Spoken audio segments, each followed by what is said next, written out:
सबसे पहले जनरल साहब, जनरल जीडी बख्शी, मेरा सवाल आपसे है। मुझे पंजाब याद आ रहा है। केपीएस गिल ने जब पुलिस वालों के परिवारों पर हमला हुआ तो उन्होंने काउंटर टेररिज्म एक पॉलिसी बनाई थी। हम यहां पर इनको छोड़ते जा रहे हैं और वो परिवारों को घुस घुस के मार रहे हैं। क्या जवाब होना चाहिए इसका?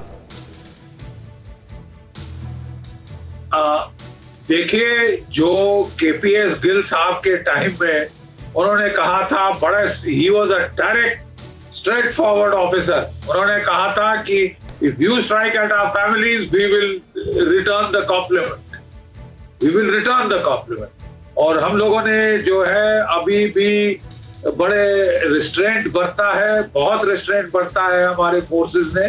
देखिए, असली बात यह है कि जब मैं वहां ऑपरेट कर रहा था तो 5000 के करीब आम टेररिस्ट जम्मू कश्मीर में थे, 60% फॉरेन टेररिस्ट थे। आज के दिन 150 टेररिस्ट रह गए हैं और उनकी भी शेल्फ लाइफ, अगर जहां भी वो उचक के कोई कार्रवाई करने की कोशिश करते हैं, उनकी शेल्फ लाइफ जो है कुछ दिनों और कुछ घंटों में गिनी जा सकती है। ठीक है साहब। और इसके चलते उनका तरीका रहा है कि हमारे फोर्सेस से तो डायरेक्ट टक्कर लेने की कोई हिम्मत नहीं, कोई सवाल नहीं। जब कोई छुट्टी जाता है, जब कोई बेचारा घर पे आता है, कोई शादी अटेंड करने को आता है, तब वो हमारे पर्सोनल पे छुप के वार करते हैं। औरंगजेब पे वार किया था, राइफलमैन औरंगजेब पे और लेफ्टिनेंट फयाज पे, और आपके अयूब पंडित को पीछे से मारा। ये धोखे से ये चोट कराने की जो कोशिश है, ये साइन है उनकी डेस्परेशन का, कि वो लास्ट लेग्स पे है, लास्ट लेग्स पे है टेररिज्म। और पाकिस्तान जितना डेस्परेटली ट्राई कर रहा है कि रिवाइव किया जाए, हथियार असला बाय ड्रोन प्रोवाइड कर रहा है।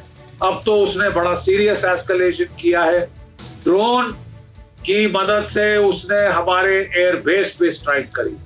मैं समझता हूं ये सबसे अहम डेवलपमेंट है। मैं आपके पास आ रहा हूं जनरल साहब, मैं इस चीज को लेकर आपके पास आ रहा हूं। मैं चाहूंगा सीधे जनरल अजय चतुर्वेदी मेरे साथ है। सर, मेरा जो एक सबसे आपको बता दूं, स्क्रीन पर आप मेरे सहयोगियों को देख रहे हैं। अंकित मेरे साथ हैं जम्मू से, सुमित इस वक्त मेरे साथ हैं एलएसी से। सुमित, स्वागत है आपका, थैंक यू सो मच। कसवर भाई इस वक्त मेरे साथ हैं पाकिस्तान से, निर्भीक रिपोर्टर है एकदम।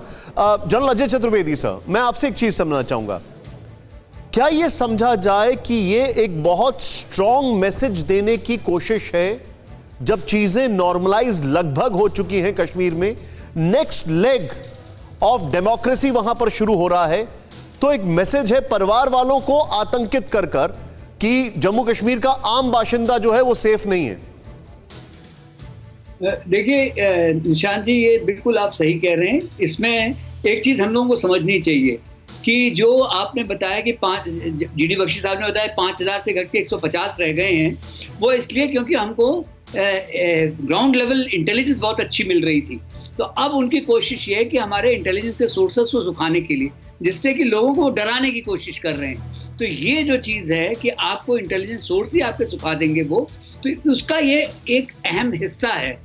तो हमको उनको बिल्कुल कमज़ोर नहीं समझना चाहिए। ये इंसर्जेंसी की फिर से फर्स्ट स्टेज, जिससे कि गवर्नमेंट के प्रति जो एक श्रद्धा लोगों के मन में बनी थी वो ख़त्म हो जाए, और जिससे कि वो मिलिटेंट के बाद फिर से ये आम नागरिक सुनने लगे। ये उनका पूरा कोशिश है।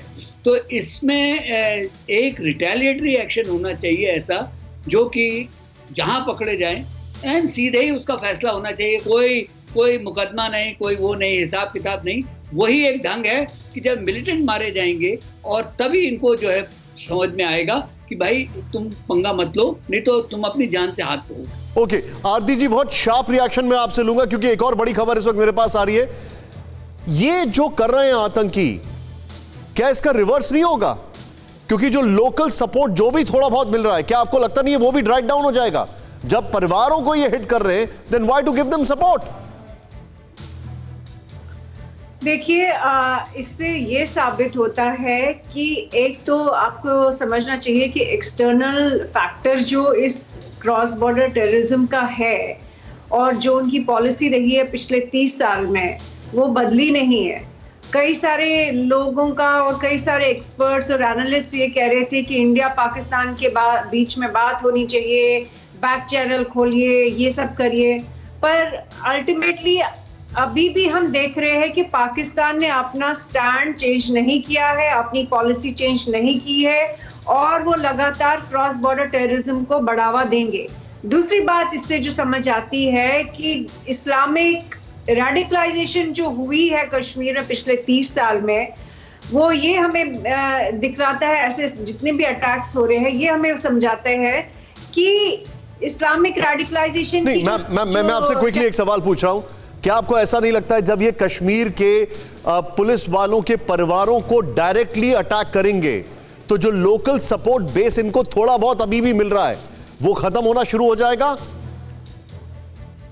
देखिए, वही तो मैं उसी बात पे आ रही थी कि एक रेडिकलाइजेशन का जो कॉन्स्टिट्यूएंसी है वही सपोर्ट कर रही है और वो सपोर्ट करती जाएगी। ओके, आप कितने ये जो माइंडसेट है, आप क्या अंडरस्टूड, करेंगे गॉट योर उसका? Point, got your point.